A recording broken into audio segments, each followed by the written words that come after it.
screaming. I just shut the curtains because I was like nervous type stuff. But now it's like I embrace it because I always dreamed of this. That's why I don't never shy away from it. That's what I'm here to do. You know what I mean? To show out. So. He's a 3-division world champion, 4-time 3-division world champion. At the end of it, bro, you can't take anything away from him.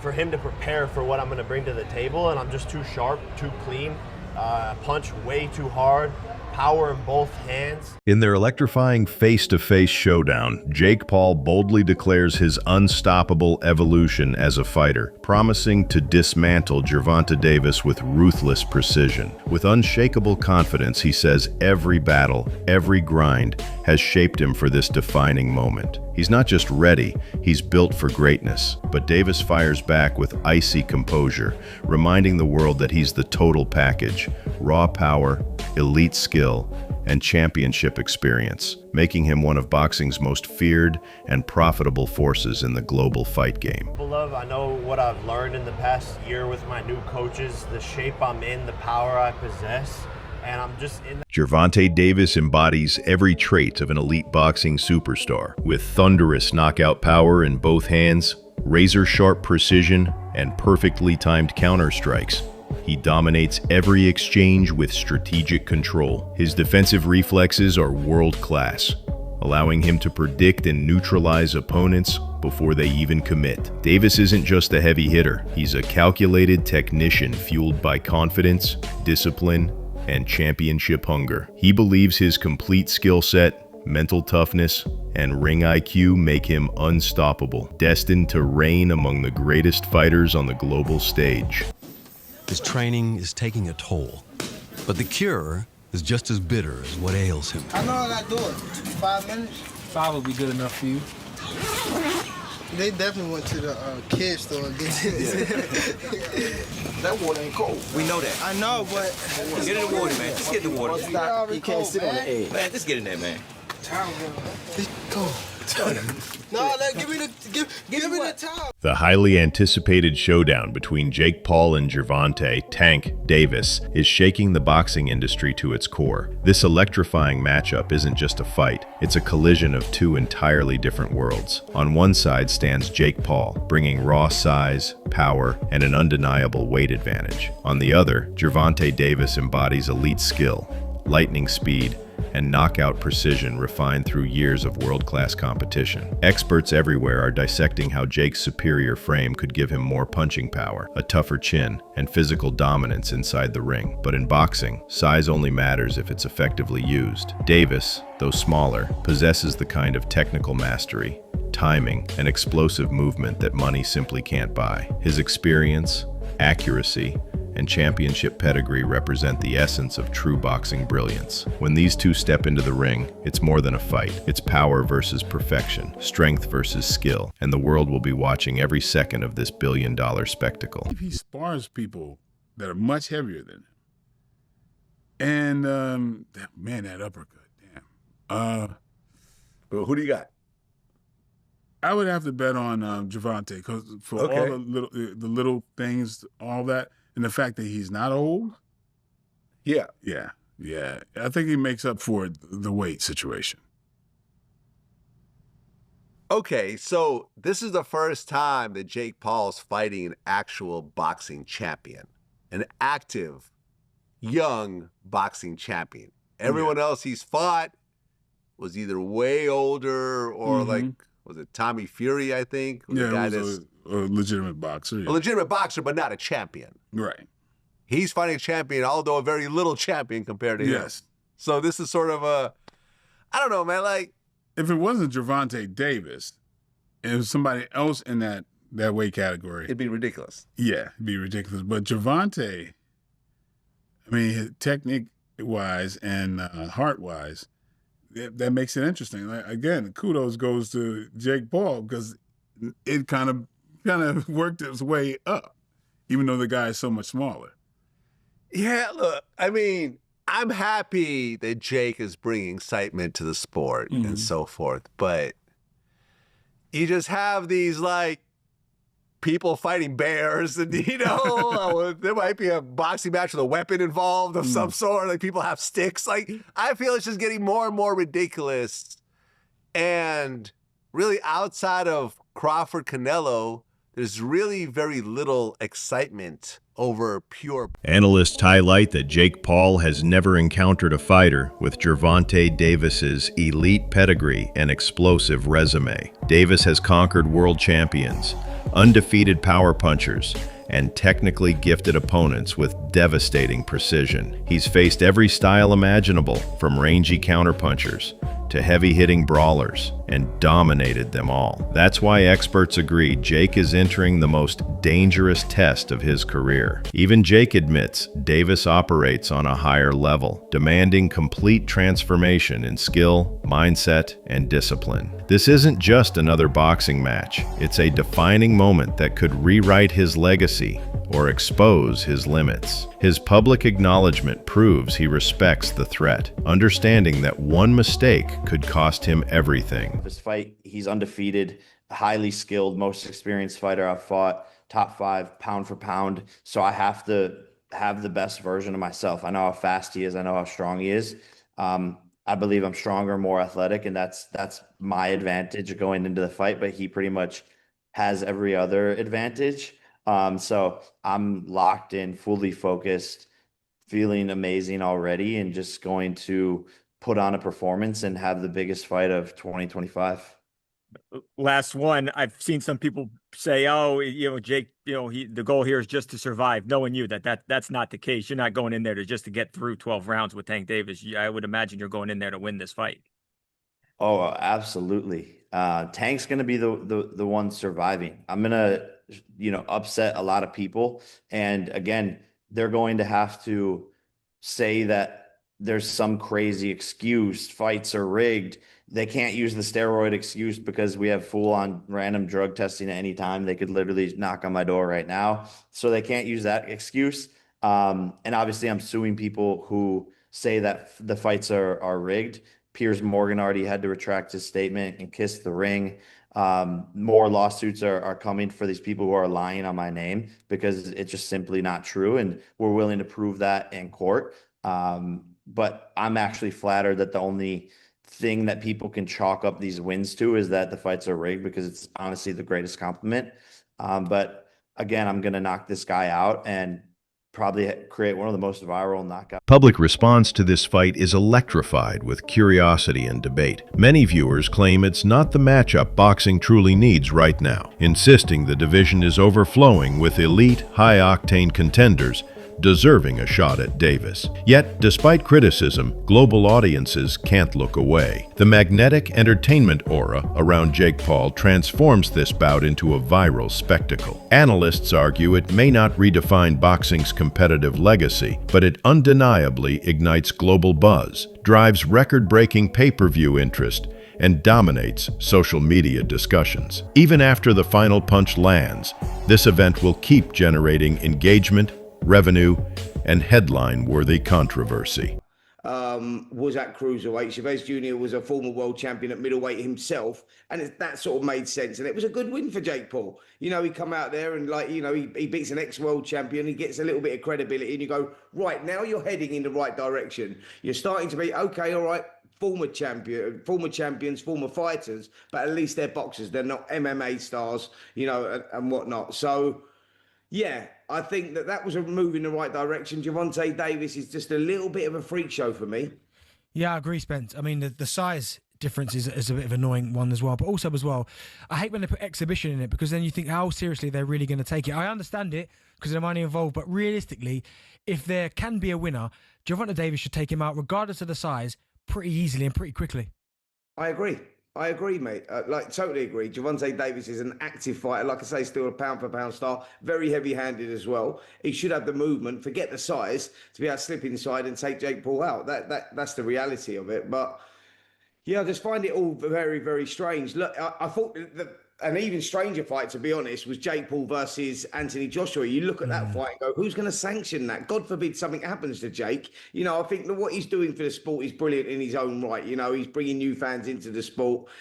He's doing excellent for women's boxing as well. You can't take that away from the kid. And he's been working hard as well. And he's improving. But going in against Anthony Joshua, a former two-time world heavyweight champion and still an active fighter, that's a suicide mission for me. I think that Anthony Joshua, and you look at Francis Ngannou and look at what AJ does to Francis Ngannou, who would win out of Anthony Joshua? Former UFC star and viral sensation Mike Perry shared a brutally honest opinion, noting that Gervonta "Tank" Davis hasn't delivered those jaw-dropping knockout highlights lately like he once did. Perry wasn't questioning Tank's explosive power, but emphasized the heavy expectations surrounding him. Fans crave highlight reel finishes every time he fights, and that growing demand adds immense pressure. When Tank steps in against a naturally bigger opponent who can take more punishment, the challenge becomes not just physical, but a true test of legacy, dominance, and star power. Tank has a lot of skill, but I don't think he's the same Tank that we saw the most incredible knockouts. We saw him, I mean, Lamont Roach performed great.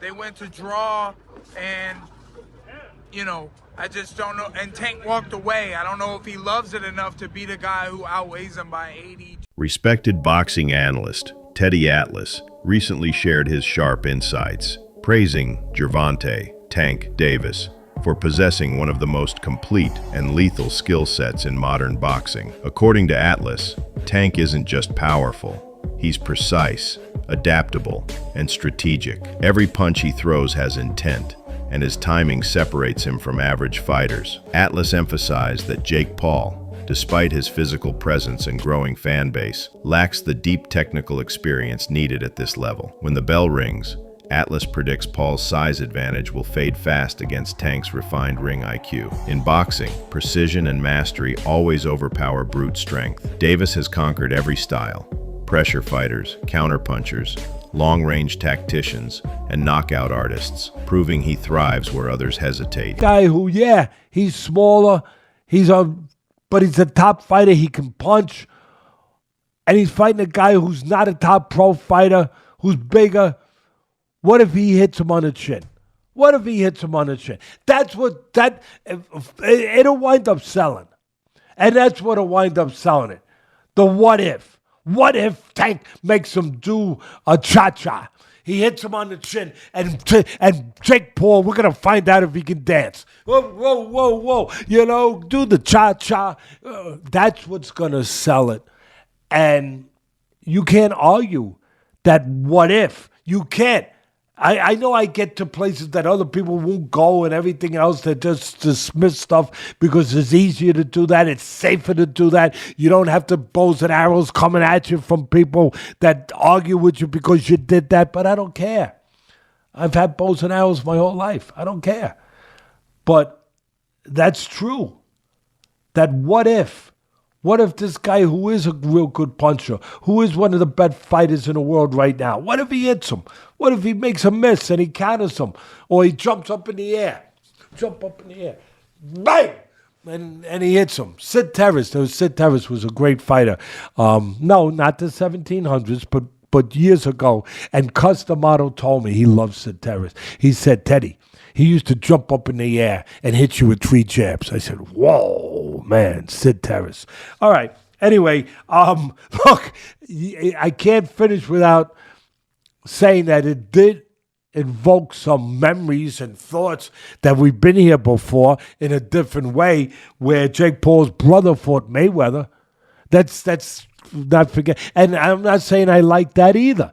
I mean, first of all, Mayweather was past his prime. He was already retired. He was older, everything, but he's still the great Mayweather.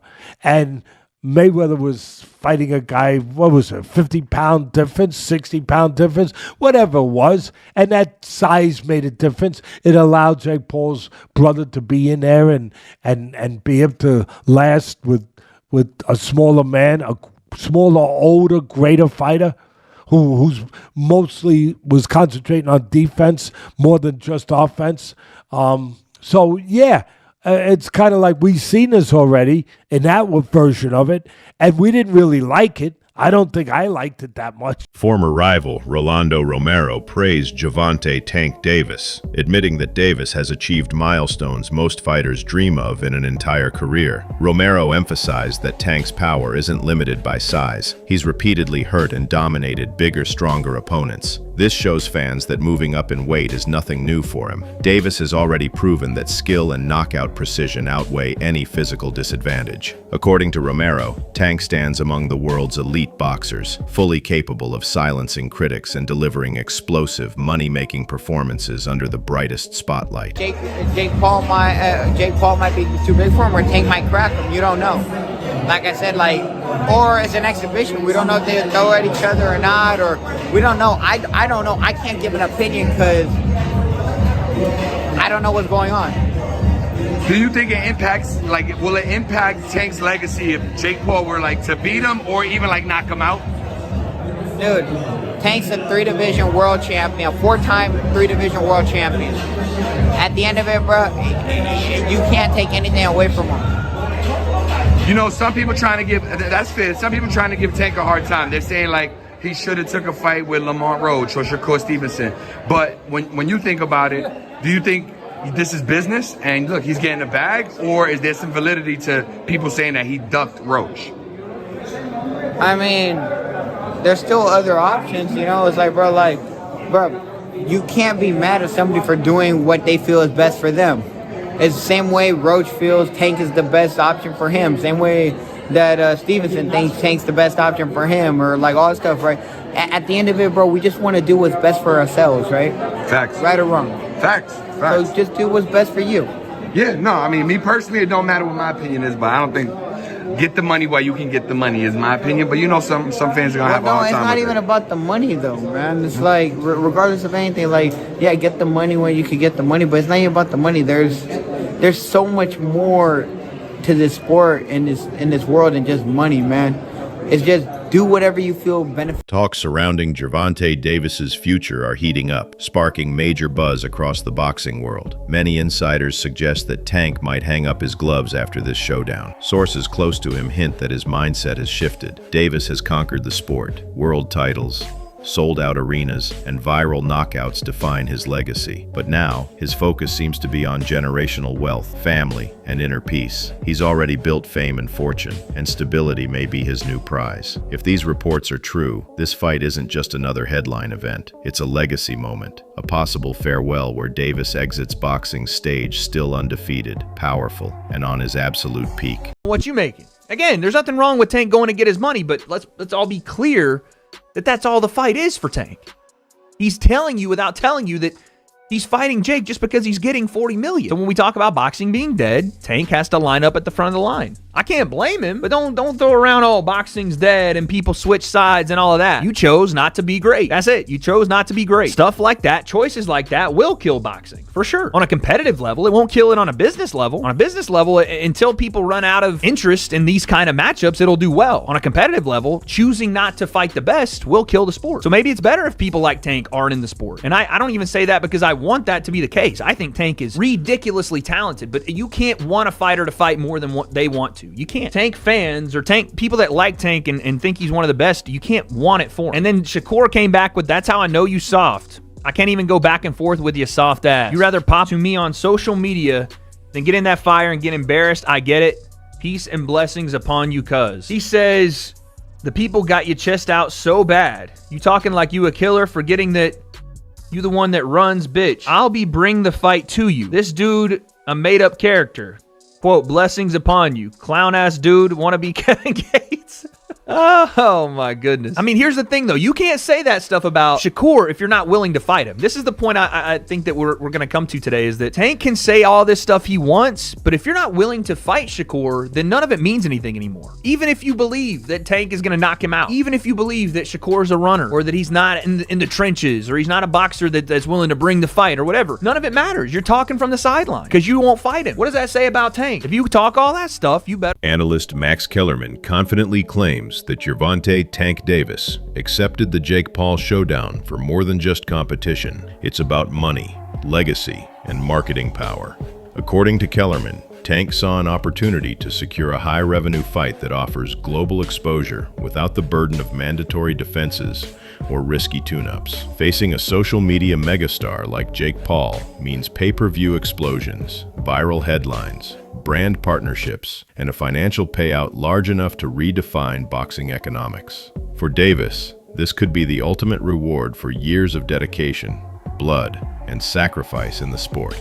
Experts agree that victory depends on who dictates the pace. If Jake controls distance and forces Tank to fight off the ropes, momentum swings his way. But if Tank closes the range early and unleashes his elite speed and precision, Jake will crumble under pressure, because panic breeds mistakes, and mistakes end fights. Gervonta, who I personally think has been checked out for way longer than this last fight. I think he was checked out prior to the Roach fight. I thought this was all going to be in the works, where he was supposed to beat the 16-1 Roach and then go on to fight Jake Paul and then call it a career, because I think the people around him understood there wasn't much left in the tank for him in terms of his want or his desire to be here. He did an interview with Dan Canobio about 18 months ago where he was like, yeah, man, I just kind of want to raise my family. I don't know how much left of boxing for me. I don't want to see a therapist. I want to, I need to, but like, I don't want to take away from my fighting. But I think it's time for me to do stuff like that. So I think the writing's been on the wall for Tank for a while. So that draw was kind of just like, I was on the way out anyway. I don't need to go back in there. And I said it at the end of that fight. I'm like, there's no way we see that rematch. He was so uncomfortable in that ring with Roach. He doesn't want to feel that again. He showed that night. So I'm not surprised that fight's not happening. I'm not even surprised he's fighting Jake Paul. That wraps up today's powerful video. Stay connected, hit subscribe, and elevate with MMA Knockout.